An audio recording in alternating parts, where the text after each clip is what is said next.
communauté congolaise, en tout cas d'activistes congolais.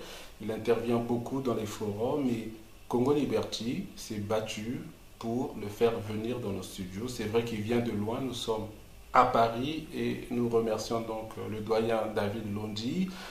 Comment allez-vous? Ça va très bien. Ça n'a pas été très dur de venir, il ne fait pas trop froid, on n'est pas en hiver. Je suis très content de vous recevoir et les nombreux internautes qui interviennent dans les différents forums des articles de Congo Liberty, qui vous connaissent de nom mais qui ne vous ont jamais vu, c'est là l'occasion de vous découvrir et de voir que le doyen David Londi, qui vient de sa province, est parmi nous. Merci beaucoup. Alors, donc, monsieur David Londi, vous êtes aujourd'hui très actif sur les réseaux sociaux. J'ai envie que vous vous présentiez. Moi, je vous connais, c'est vrai, mais j'ai envie que vous vous présentiez. Vous êtes arrivé en Europe, ça fait quelques années. Vous avez eu un parcours professionnel très prestigieux. Je vous laisse vous présenter. Bonjour, je tiens à remercier Congo Liberty, M. Mungwa, de m'avoir invité. Effectivement, ça fait un bout de temps que je suis arrivé en Europe. Je suis arrivé dans les années 70. Je me suis engagé dans la lutte, comme la plupart des étudiants qui arrivent à ce moment-là, dans l'AEC. Et donc j'ai milité dans l'AEC et au sein de la FEANF. Jusque dans les années 80, j'ai été très pris dans mes activités professionnelles. Donc je me suis éloigné un petit peu de la politique congolaise. Pourquoi? Tout simplement parce que je ne pouvais pas concilier les deux.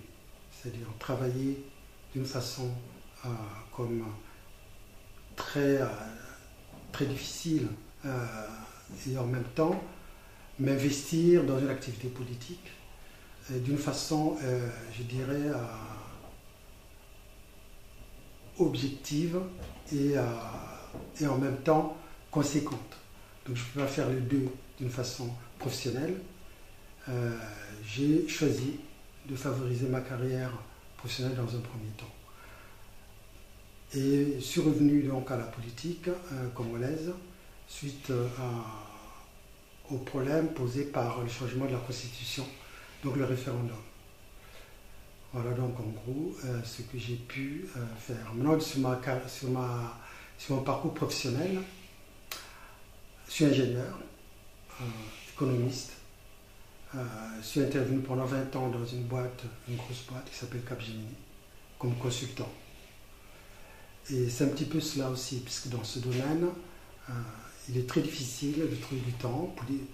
Nous avons des missions en France, à l'étranger, qui ne nous permettent pas de nous investir dans d'autres choses.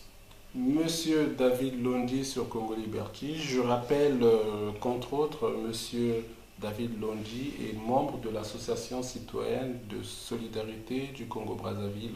Mais bon, je vous connais un tout petit peu maintenant. Je sais aussi que lorsque vous étiez à l'AEC, à la FEANF, que vous avez eu quelques problèmes, hein. On peut quand même en parler.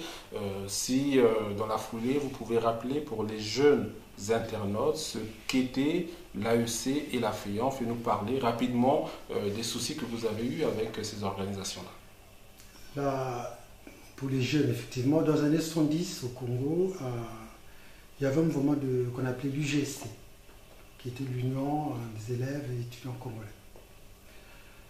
Ce mouvement est prolongé au niveau de l'Europe par l'AEC, qui est une sous-section de la FEANF. Et les problèmes que j'ai pu avoir, donc grosso modo ça, donc le premier que j'ai pu avoir avec, quand j'étais au niveau de l'AEC, c'est qu'en 1974, il y a eu une grève des étudiants en Brazzaville. Ils étaient envoyés, la plupart étaient envoyés d'une façon forcée à la production, ce qu'on appelait ça à l'époque. Et donc j'ai eu à militer, à écrire des tracts envoyés contre Ouabi à l'époque. Et j'ai eu un retour À l'époque, j'étais à Bruxelles, par l'intermédiaire de l'ambassadeur qui était Alfred Raoul, disant que qu'on n'était pas forcément les bienvenus au Congo. Et il m'a été expliqué qu'on avait le choix. On faisait des études ou on faisait la politique. Mais ce qui se passait au pays n'était pas forcément à étaler sur le lieu public, essentiellement.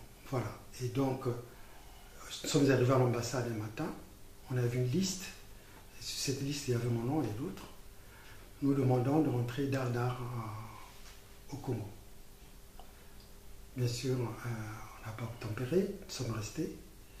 Et depuis, donc, j'ai eu une certaine appréhension pour retourner au pays.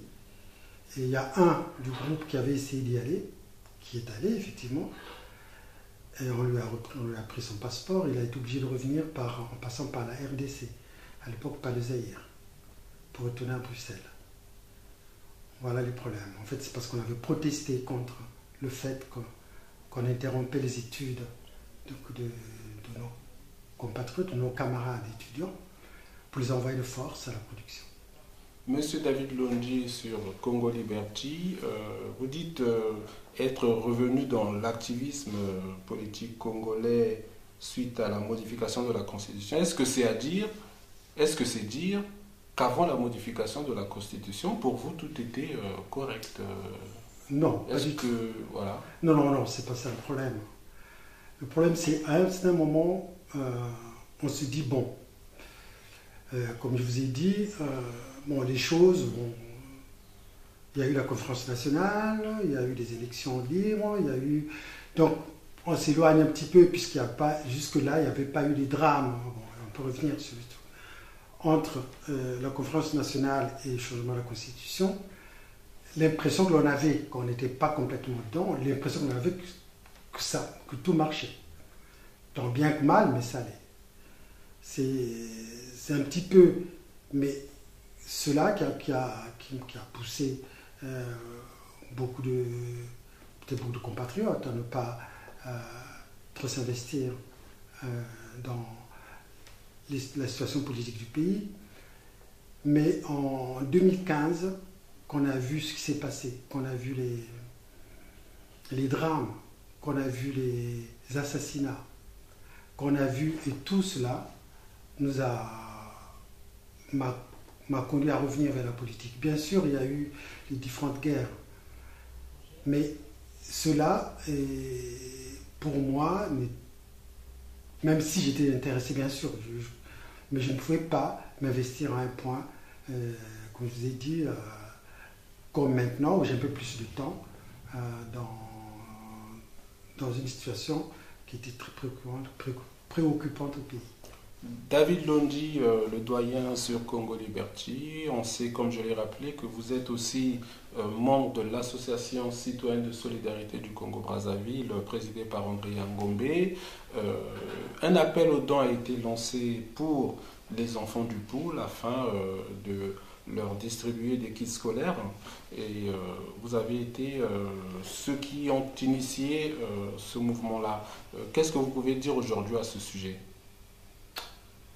Vous savez, je pense que la première des richesses d'un pays, c'est l'éducation, c'est les enfants.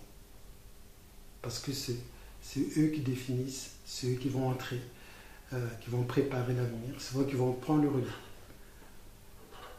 À partir du moment où cette richesse, et comment d'ailleurs ça se l'a reconnu lui-même, et on assiste à des générations qui sont pratiquement dans l'analphabétisme.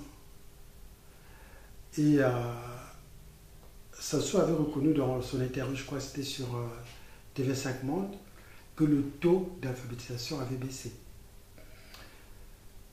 Et pour moi, je pense qu'il est nécessaire, pour ceux qui peuvent, de donner, d'aider tous ces enfants du pôle qui n'ont plus la possibilité d'aller à l'école, tous ces enfants qui sont abandonnés à eux-mêmes, de pouvoir leur donner la possibilité de poursuivre les études, bien sûr, comme tout le monde, et deuxièmement, de pouvoir de se réinscrire dans la marche normale du développement du pays.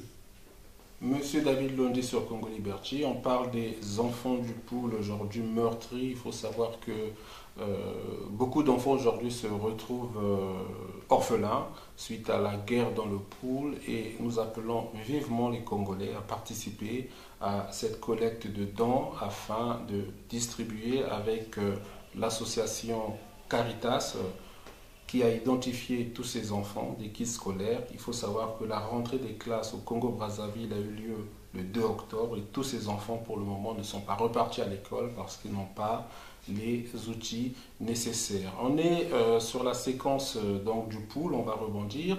Il y a eu la semaine dernière, en tout cas en début de semaine, M. Denis Sassou Nguesso qui a reçu les sages dits du pool. Est-ce que M. David Londi, vous considérez qu'enfin M. Denis Sassou Nguesso a eu un peu d'humanité et va initier une sortie de crise? En tout cas, on a entendu ces personnalités présentées comme les sages du pool appeler M. Denis Sassou Nguesso à personnellement s'engager à restaurer la paix dans le pool. Est-ce que ce n'est pas une bonne chose? Je crois qu'il faut partir d'un certain nombre de choses, de vérités. Le système, ça se repose sur trois piliers essentiels. Le premier pilier, c'est l'instrumentalisation du tribalisme. Le deuxième, c'est bien sûr la corruption de la communauté internationale pour la plupart. Et le troisième pilier, c'est la corruption des hommes politiques. Et voilà pourquoi je dis, dans ce troisième pilier, on peut développer un certain nombre de choses.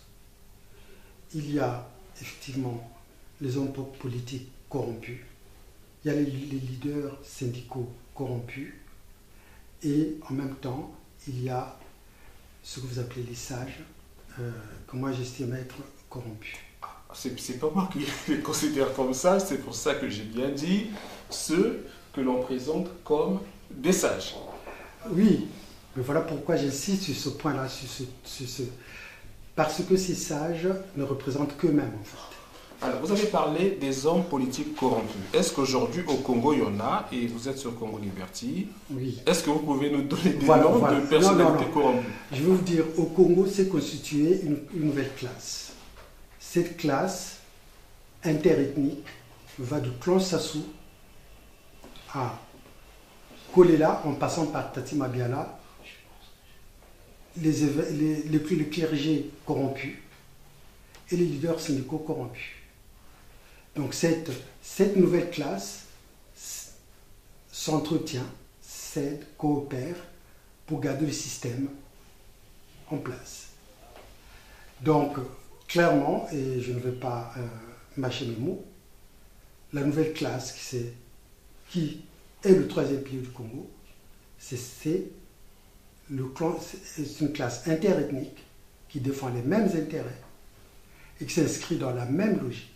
Donc tout ce monde-là que vous nommez être des sages, tous ceux qui sont dans tous les opposants politiques dont j'ai cité les noms, je suis clair là-dessus, Kolela, Tsati, et tout ce monde qui tourne autour, ceux qui ont tous les petits partis politiques, forment un pilier qui constitue une digue contre le pouvoir de Sassou. Donc pour moi, ces sages, ces pseudo-sages s'inscrivent dans cette nouvelle classe politique. Qu'est-ce qu'il faut, à votre avis, faire pour dépasser, si vous voulez, cette nouvelle classe qui a les mêmes intérêts et qui va au-delà des ethnies qu'ils instrumentalisent? Cette nouvelle classe politique, il faut travailler, il faut la disqualifier. C'est le travail que nous devons faire. C'est-à-dire, nous avons des experts, par exemple, dans tous les domaines. Monter des dossiers, publier ces dossiers sur les différentes personnes qui se présentent comme étant les défenseurs du peuple, comme étant les hommes politiques, alors qu'ils ne représentent en fait que leurs intérêts.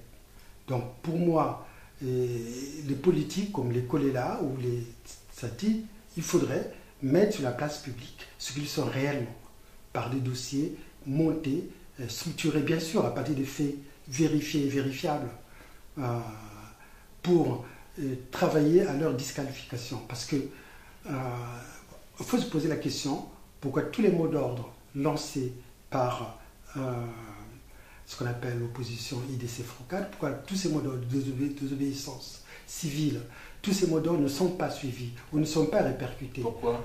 Tout simplement parce que il y a des personnes, il y a des leaders politiques qui sont dans les noms, je ne veux pas coller là, etc., qui ont une base ethnique importante, qui bloquent tous ces mots d'ordre. Et malheureusement, tant que ces gens-là, tant que les personnes qui les suivent ne seront pas sensibilisées sur le fait qu'en fait c'est des faux prophètes, ça sera toujours un blocage, ça sera toujours une digue. Alors, on a pensé un moment, en tout cas, vous parlez de ces leaders politiques qui ont des bases interethniques qu'il faut conscientiser. On peut aller sur la base que les Congolais, mais en tout cas, je vais vraiment mettre des guillemets, que certains qui sont au pays suivent aveuglement. Mais on voit bien dans la diaspora, malgré les déclarations d'un Tsatsi Mabiala ou les dernières de Parfait Kolela, dont on voit qu'il fait bien allégeance, en tout cas qu'il a toujours été proche de M. Denis Sassou Nguesso, que ceux qui sont derrière M. Kolela, instruits et certains sont des doctorants, restent attachés à M. Parfait Kolela. Donc, quand vous parlez de conscientisation, est-ce que vous n'allez pas prêcher dans le désert? Non, c'est pas le fait d'être doctorant ou d'avoir un diplôme universitaire. Ce fait-là ne signifie pas qu'on puisse dépasser ce qui sont les faiblesses en fait de l'homme en général. Tout ce monde-là, pour la plupart, où ils veulent avoir une certaine carrière politique, donc au lieu de voir les choses d'une façon objective, ces personnes s'inscrivent plutôt dans une logique d'intégration d'un système pour s'enrichir. Moi, je pense qu'il faut dire les choses d'une façon objective. On ne peut plus le parler politiquement correct ne peut pas correspondre maintenant, ça ne peut plus être accepté maintenant, puisque nous sommes dans une phase dramatique. Donc il faut dire les choses. Il y a ceux qui suivent Kolela seulement pour leurs intérêts, leurs intérêts personnels. Et ceux-là ne représentent que, en fait, c'est ce qu'on appelle des opportunistes, tout simplement. Monsieur David Londji, sur Congo Liberty, un des doyens de la communauté congolaise, activiste dans la diaspora congolaise de France. Alors, monsieur David Londji, je sais aussi que vous êtes un ancien séminariste et vous avez peut-être quelques griefs contre le clergé congolais, mais est-ce que vous ne considérez pas qu'on attend du clergé congolais des déclarations politiques pendant que ce n'est pas du tout leur rôle? C'est plutôt le rôle des hommes politiques ou des membres de la société civile. Quel grief vous avez contre le clergé congolais? Effectivement, vous faites bien de le rappeler. Je suis un ex-séminariste dans mon Mbamou Saint-Jean. J'ai des amis qui sont devenus donc des prêtres de ma promotion et qui sont obligés de s'exiler pour la plupart. Donc ils se trouvent ou en France ou en Europe. Et le constat est que au sein du clergé congolais, on a l'impression que les plus intègres sont écartés. Sont écartés pour des raisons que je vous ai expliquées, que pour la plupart d'entre eux, ils sont en exil. Et qu'ils tiennent un discours alors qu'ils ont une certaine autorité, ils tiennent un discours qui est qui va plutôt, au lieu de dénoncer les choses, comme par exemple la situation qui se passe dans le pool, ils tiennent un discours qui, pour moi, je trouvais est tiède. C'est peut-être excessif, mais est tiède. Ils peuvent dire les choses. On les a vus pendant le changement... la modification de la Constitution. La modification de la Constitution. Il y a un article intéressant qui avait été publié par le journal La Croix, dans lequel il est dit clairement qu'il y a 3 catégories d'évêques au Congo-Brazzaville. Les originaires du Nord, les expatriés, c'est-à-dire les Européens, et ceux du pôle. Et dans ce collège d'évêques, donc dans cet épiscopat, ceux du Nord soutenaient Sassou, clairement. Les expats, eux, étaient neutres, parce qu'ils ne voulaient pas prendre position. Et ceux du Sud étaient dans une certaine dénonciation, qui pour moi, je trouve, n'était pas effectivement très vigoureuse, mais en fait, c'est comme ça.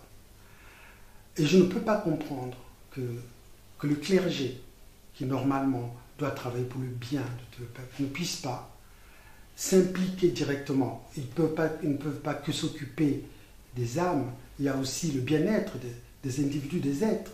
Ils le constatent, notamment l'archevêque Milandou, qui était mon professeur, à l'époque on l'appelait Mbappé, qui lui est originaire bien sûr du pôle, de la région bombardée par les militaires, les soldats de Sassou, ou les mercenaires de Sassou, qui ne puissent pas intervenir, tenir un discours fort contre cette situation et dénoncer les choses avec les vrais mots et le dire et l'afficher sur la face de la nation et de la communauté internationale. Monsieur David Londi sur Congo Liberty, je sais que vous êtes informaticien, que vous avez officié chez Capgemini, que vous avez aussi fait de l'économie, en tout cas que vous avez une formation en économie. On va parler rapidement des négociations du Fonds monétaire international avec le gouvernement de M. Denis Sassou Nguesso, avec comme objectif d'octroyer un crédit au régime en place à Brazzaville. Est-ce que vous pensez qu'il serait plutôt bon pour les Congolais qu'on octroie une ligne de crédit au pays pour relever l'économie, ou que c'est une mauvaise chose? En fait, la question et la réponse est assez... je suis dans une situation ambivalente. Bon. D'un côté, je suis contre, parce que je pense que c'est un petit peu apporter de l'eau au moulin de Sassou. De l'autre côté, je suis pour. Je commence par pour. Pour tout simplement parce que je pense que maintenant, quand on va trouver une bonne gouvernance économique, même si on sait que le FMI c'est une banque, mais au moins certains abus, des détournements, dans la privatisation des biens publics, une certaine privatisation des biens publics, au moins tous ces abus-là n'auront plus cours au pays. Voilà. Dans ce cadre-là, je me dis, c'est intéressant, parce que ceux qui sont là profitent, ont privatisé tous les biens, sans contrôle, ils en ont fait leur propriété. Avec le FMI, on va se trouver dans un environnement beaucoup plus rigoureux de gestion. Et je dis aussi que ça peut provoquer effectivement une certaine prise de conscience des gens qui vont se dire, qui vont pour la plupart, puisqu'on va, le FMI en essayant d'arranger, comme on appelle, de mettre une bonne gouvernance, donc toutes les entreprises qui ont été créées pour s'enrichir, toutes les structures qui ont été mises en place pour détourner de l'argent, toutes ces structures vont disparaître.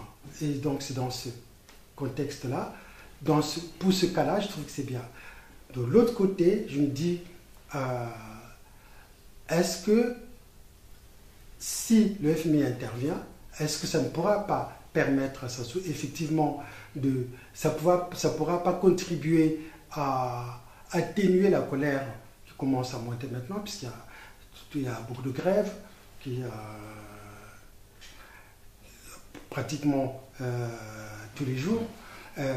Est-ce que ça ne pourra pas contribuer à atténuer la colère du peuple qui est en train de monter? Au final, s'il faut choisir, vous voulez qu'on octroie un crédit, oui ou non? Non. D'accord.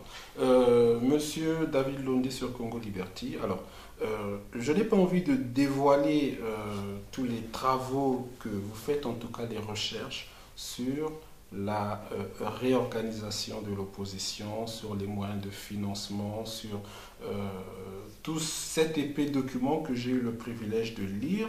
Mais je pense aussi que vous pouvez, en tout cas comme ça, nous donner des bribes, sans entrer vraiment dans ce que moi je considère comme le cœur de la lutte pour la libération du Congo, nous en dire un mot. Tout simplement parce que je pense que, j'ai un point de vue tout à fait différent par rapport à cela. Je pense qu'une lutte ne peut pas se faire en ne disant pas certaines choses, en développant. Parce qu'il faut dévoiler la stratégie, peut-être pas le mode opérationnel, au moins la stratégie. Je prends toujours un exemple. Hitler savait que les Alliés allaient débarquer. Il savait même qu'ils étaient à Londres. Quel a été l'effet produit au niveau de l'Allemagne, d'Hitler, des nazis? C'était, pour eux, ça les a poussés à faire des dépenses pour pouvoir se préparer à l'arrivée, au débarquement des Alliés. Donc ça a entraîné d'un côté des dépenses économiques importantes, donc un affaiblissement. Deuxièmement, ça a entraîné une certaine prise de conscience qu'en face, les gens, il y avait une stratégie que les gens se préparaient à intervenir en France, à débarquer en France. Donc pour moi, dévoiler la stratégie, c'est bien parce que c'est le bon de guerre, peut-être pas le mode opérationnel. Et quand je dis que je parle maintenant au niveau du Congo, il y a un certain nombre de griefs qu'il faut faire à la lutte, après réflexion. Le premier, c'est que le premier grief, c'est sur le plan organisationnel. Et je pense que on n'a pas une vision globale, même au niveau de la diaspora, de l'organisation, de comment les combattants s'organisent. On entend, il y a plusieurs associations, plusieurs mouvements politiques que l'on voit émerger au niveau de la diaspora.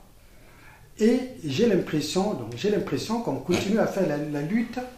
J'ai l'impression qu'on continue à faire la lutte avec des méthodes et des moyens classiques. Je recommande clairement deux structures, une structure au niveau de la diaspora, une autre structure au niveau du pays, mais qui communique d'une façon efficace. C'est-à-dire, j'ai pas malheureusement le temps de tout développer. Au pays, j'avais dit que dans chaque district, implanter des cellules de résistance. Et ces cellules de résistance vont avoir comme cellule centrale, qui sera basée à Brazzaville, qui sera en communication directe avec une cellule qui serait basée à Paris. Ce que je propose, c'est des structures qui communiquent d'une façon efficace et quotidienne pour avoir les informations les plus exhaustives de ce qui se passe au pays, de ce qui s'organise au niveau de la diaspora. Ça, c'est au niveau de l'organisation. Maintenant, au niveau de la communication, parce que le point le plus important, je crois que c'est au niveau de la communication, je pense qu'on n'atteint pas suffisamment de personnes par notre mode de communication qu'on a actuellement. Et donc, il faudra peut-être réfléchir à mettre en place une structure centrale avec comme ce que vous faites sur Congo Liberty, mais cette fois-ci en impliquant tous les Congolais pour qu'on puisse avoir un contexte, un environnement d'échange et de communication efficace qui va centraliser toutes les décisions qui sont prises au niveau de la diaspora. Bon, donc en fait, il faut réfléchir au niveau, d'une façon efficace au niveau de l'organisation. Au niveau de l'organisation, là, effectivement, on est juste dans les grandes lignes du rapport que moi j'ai eu le privilège de lire. Mais vous financez tout ça comment? En fait, on s'attache toujours aux moyens traditionnels de financement. Il existe plusieurs moyens de financer une lutte. Il y a ce qu'on appelle des sites de levée de fonds que l'on peut mettre en œuvre. Il y a bien sûr les Congolais. J'ai regardé au niveau des personnes qui ont travaillé sur la diaspora congolaise. Il y a à peu près 70 000 personnes qui sont installées en France légalement. Et donc si chacun pouvait faire un effort, mais malheureusement je pense qu'ils ne sont pas tous sensibilisés ou atteints, si chacun pouvait donner ne fût-ce que 20 euros, on arriverait à financer toute la lutte comme j'ai estimé, le coût que j'ai estimé. Parce qu'il faut savoir que la liberté n'a peut-être pas de prix, mais elle a un coût. Et ça, c'est important. La liberté n'a pas de prix, mais elle a un coût. Ça sera le mot de la fin de M. David Londi. Qu'on va de nouveau, en tout cas très prochainement, inviter sur Congo Liberty pour essayer de développer, sans dévoiler la stratégie de la réflexion qui est la sienne. Monsieur David Londi, on vous remercie d'avoir répondu à l'invitation de Congo Liberty, en sachant que vous venez d'assez loin, en tout cas que vous n'êtes pas de la région parisienne, et je vous remercie très sincèrement. On va s'organiser prochainement pour que vous reveniez afin qu'on ne fasse une émission que sur le document que vous avez rédigé. Merci beaucoup. Je tiens à remercier Congo Liberty et M. Ningwa de m'avoir invité et d'avoir exposé très brièvement ma pensée et ce que je pense sur la situation du pays. Mais effectivement, il faudra peut-être prendre un peu plus de temps pour aller au fond des choses. Donc ça sera avec plaisir que je reviendrai. Merci à tous les téléspectateurs qui sont nombreux, toujours plus nombreux sur Congo Liberty. À bientôt.